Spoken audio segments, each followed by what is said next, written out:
Hi, and welcome to 10 Kids, 2 Docs, Parenting Insights from Pediatrician Moms. I'm Dr. Sylvia Bank. And I am Dr. Vivian Carlin. Welcome back. It is that time of year where parents of high school seniors are going through the same thing nationwide as many of their children are applying to colleges. So today we are going to talk about that process as parents. Yes, and tomorrow, March 27th, is Ivy Day. Sylvia, can you explain really quick to our listeners what Ivy Day is? Sure. So tomorrow is the day that all the Ivy League schools let their candidates know whether or not they're admitted, they're rejected, or waitlisted. Yes, yeah. I feel like this is kind of the epitome of the stress that can happen in college applications. Yes, If it's like you're all mounts to this one day, right? totally, if you're a student who is in shooting range for the Ivy League, all 8 schools are going to release on the same day at the same time, I think. Yeah, and I believe some of the Ivy pluses also release on that day as Yes, well. there's a Yeah. lot of schools that release on this day. It's a big day for kids, and unfortunately with that, if your child is intending on applying to an Ivy League school or has applied to an Ivy League school, they should be prepared to face a rejection. Purely based on statistics, right? Right, right, right, This has nothing to do with the application. This is a statistics problem, right? With right. the sheer number of applications. And I think this is very important as it relates to teen mental health. This is a significant stressor on children and families. Specifically, we're going to focus on the college application process and how to guide our teens through that. Yeah, let's dive in. Welcome to the 10 Kids, 2 Docs podcast. Seasoned pediatricians and longtime friends, Sylvia Bank and Vivian Carlin have counseled thousands of parents and are raising 4 and 6 kids, respectively. Join these doctor moms as they incorporate fun and their combined wisdom and experience to share parenting insights for anyone looking for practical and trustworthy guidance. Please note that this podcast is not intended to be a substitute for professional medical advice, diagnosis, or treatment from your doctor. Hopefully, this episode today can both describe the process a little bit to parents and then maybe give some comfort and support to parents who are going through that process or will go through that process next year, right? Yes, there's so much we could talk about. Let's give it a try. But I do want to make a quick point. I am in no way a believer that every student should go to college. There are so many options out there. I don't want it to be misconstrued that what we're saying is that everybody should go to college. Absolutely. I agree 100%. We referenced Ivy Day, and I do want to point out there is a little bit of a different feel in the Northeast where you are as to where I am in pretty far deep in South Texas. Right. So when we think about Ivy Day, for example, for us to get from the San Antonio area to any of the Ivy League schools, it's a pretty significant travel step. Right. I think probably most relatable to us is that when I poll my kids, everybody does know when the University of Texas, when UT Austin releases their decisions and at what time. That's a kind of a stressful day for our school system. But when I ask them about Ivy Day, they each may know like 2 people that are applying to Ivy League schools, but nobody's really talking about it. And they only know that because they're close friends with them. Nobody's really mentioning it. It's not on people's radar like it is where you are. So just tell me a little bit of what it's like at your school, what you think it's like at your school. Sure. I mean, I don't know the exact numbers, but a large portion of the people in my children's regular public high school, I think, consider at least one Ivy. And it is like our closest Ivy, I think, is less than a 2-hour drive from where we are here, right? So it's closer, it's accessible, probably closer than some Texas schools are to you, right? Oh, for sure. Yes. Yeah. So it's always a big deal around here. I mean, I don't know the percentage, but I would guess 20% Oh, yeah. So it's a of lot. the It's a school lot of kids. maybe applies to one Ivy. Yes, I I feel I don't like know, right? I feel like that's a day that I might not want to go to school, or maybe the day after. Like I don't want to be around all because the majority are going to get rejected. This is Right. a statistical thing that we know. The other thing about the day after Ivy Day is that if you've been rejected and you look at the person that got in or people that got in, sometimes you think to yourself, I know that person and I know me. and it Yeah. can be a very personal thing when it's Yes. like, Yes. why did they take them instead of me? I know this about me. I know that about them. And it can be psychologically just, it takes some time. Sometimes people need a personal day just to kind of be okay with the results of what Absolutely. happened, right? Yes, absolutely. And we're talking about the Ivies because they're just the most like obvious grouping to highlight because it's so intense, so high pressure, and that acceptance rate in those schools is what 3 to 5%. It's I think exceptionally some of them low. is like 1%. Yeah, Like it's so as low. low as 1%. So low. But whatever we're saying with reference to Ivy Day can be extrapolated to any of the schools, really. The acceptance rates have gone down so much as the application pool has skyrocketed. And there's so many of these schools that in our day were kind of considered safety that are in no way safeties. And Yeah, there's a lot of rejection going on in this process. So the Ivy sure. League is just the extreme example we can use to make our points, but it's not limited to that. Like it is, so many schools. Yeah, you made the reference like your local UT Austin, the day they release is a big deal to the kids in your area.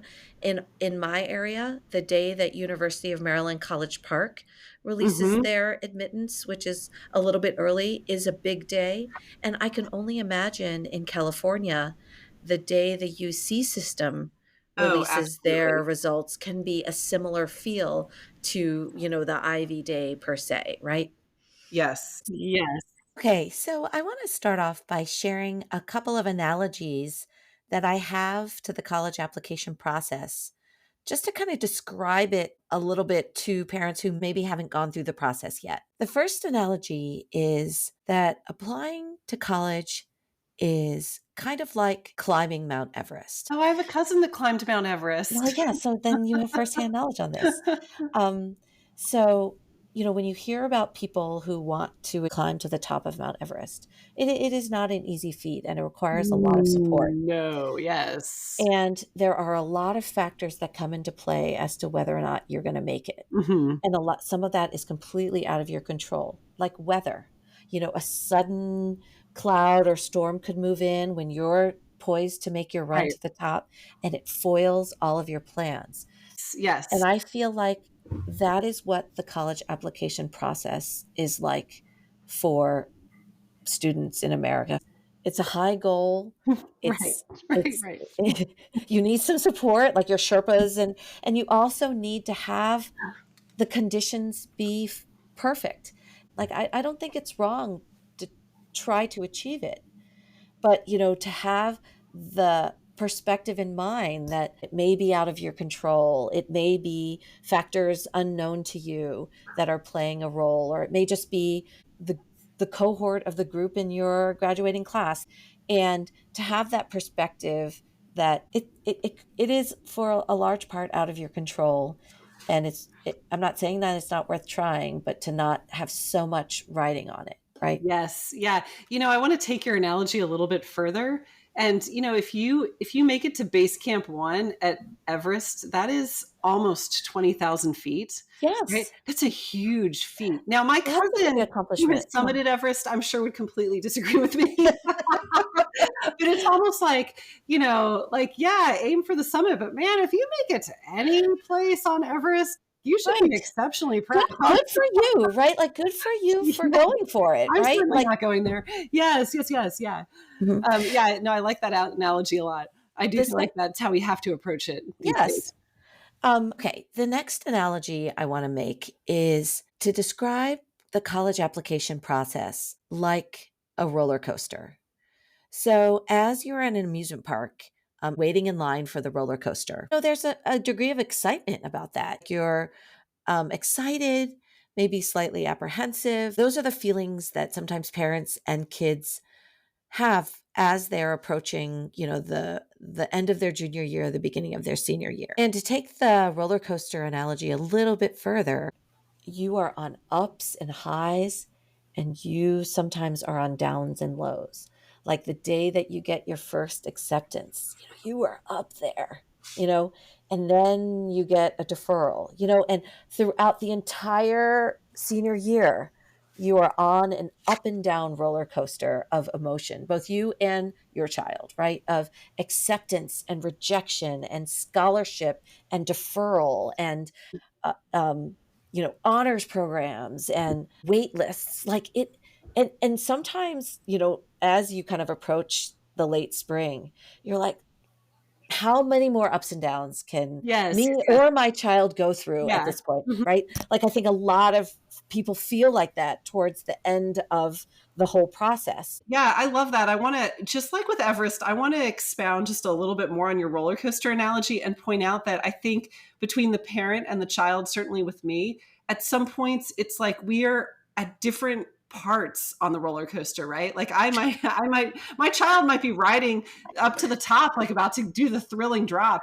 And I might be like in the throes of the upside down spins, because as a parent, I'm also processing that year, this significant change that is about to happen. Yeah. There's loss, there's nostalgia, there's sadness, there's excitement, there's happiness, there's, I don't know, all of the things. So I think there's often sometimes a mismatch between where the parent is in this process and where the child is. Yeah, I think the parents' roller coaster, like you say, doesn't necessarily hinge on all the college information per se.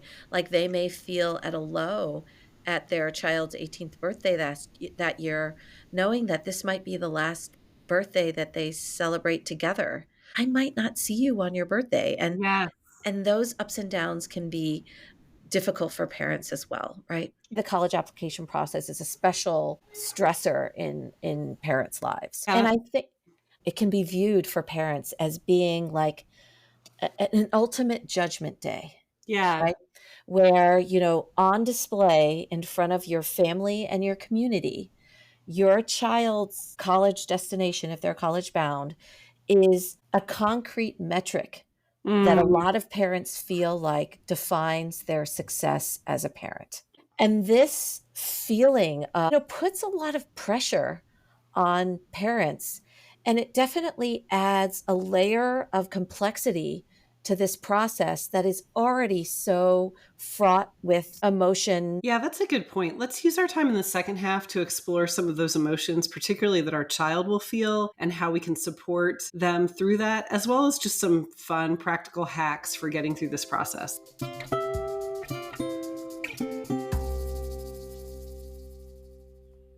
How have you seen your role in helping your children apply to college and decide for college?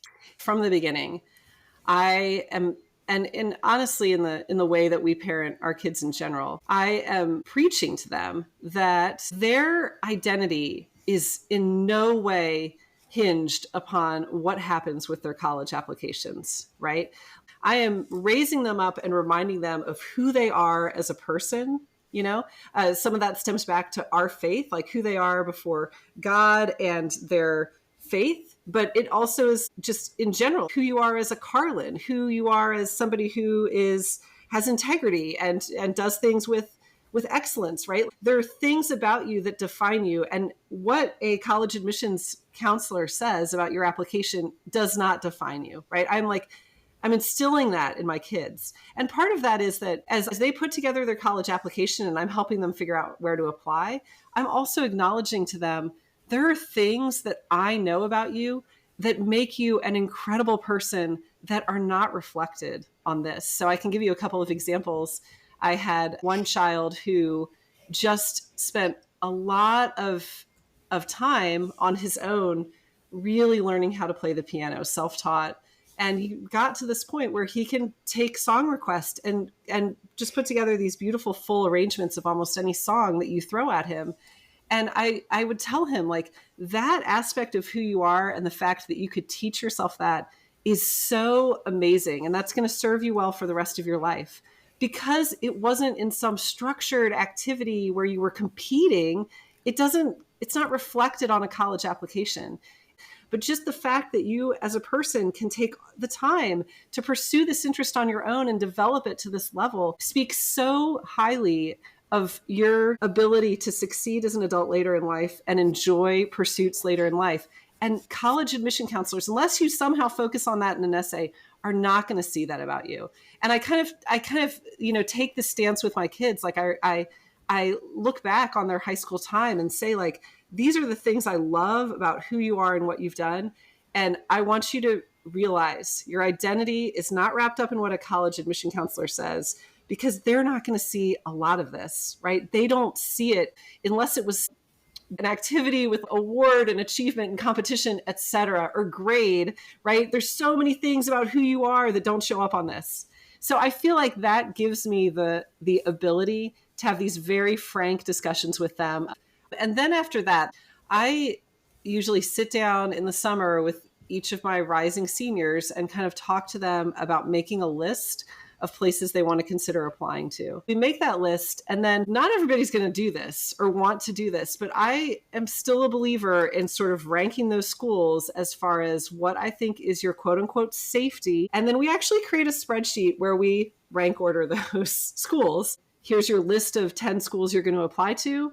I can put in the spreadsheet. I suspect you're going to get in here, here, here, here. This is a maybe, this is a maybe, this is a maybe. And then some of those in that sweet spot where you weren't sure, it's a little bit of a lottery. And some of them turn to acceptances. And then you've got a little broader list of ones to choose from. So that's a like broad view of one of the ways that I help my kids with their college applications. I love that story, Vivian. Do you have any hacks to share with our listeners about how you navigated the college application process? Okay, another one of my hacks, the college process requires a lot of essay writing.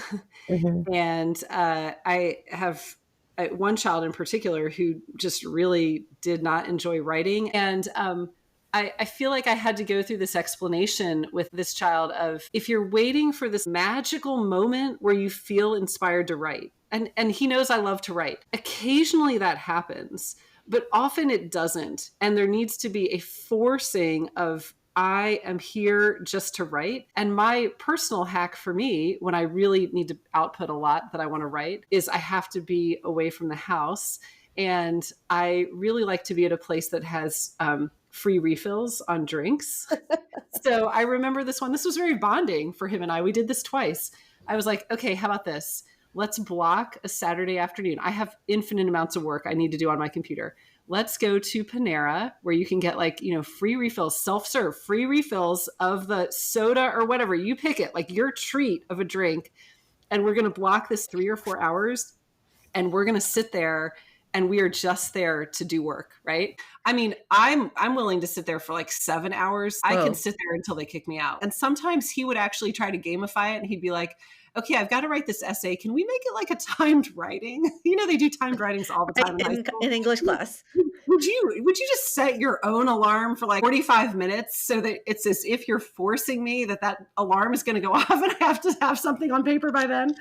So we kind of had fun with that. I mean, just silly ideas to get through the ridiculousness of it.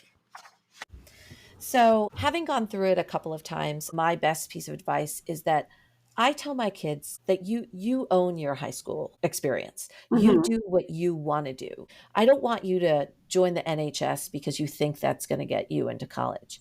You join the NHS because if it's a service organization and you want to do service. If I've been grooming and telling my child to do all of these things in high school because it's going to get them into college, at the end of the day, if they're disappointed or they don't get the financial aid package that they need to attend, what was all that for? There tends to be, from a mental health perspective, this defeatist feeling of, why did I do all of that? They are figuring out who they are in high school as well. And in that process of figuring themselves out, they're making choices based on their desires, like what they want to do. And at the end of the day, after this whole college admission roller coaster is over, they own that. Their thoughts aren't, I tried all these things. I tried to do everything they told me to, and I'm still not going to my dream school. Instead, at the end of the day, it's like, I figured out who I am. I'm happy with what I did in high school, and it is what it is. I wasn't judged on something that wasn't me. I was actually judged on me, and I'm okay with who I am. So like from a mental health perspective, it is one suggestion that I have, a possible piece of advice that listeners may latch on to kind of survive this process throughout high school with a, confident, adjusted teenager at the end, who knows who they are.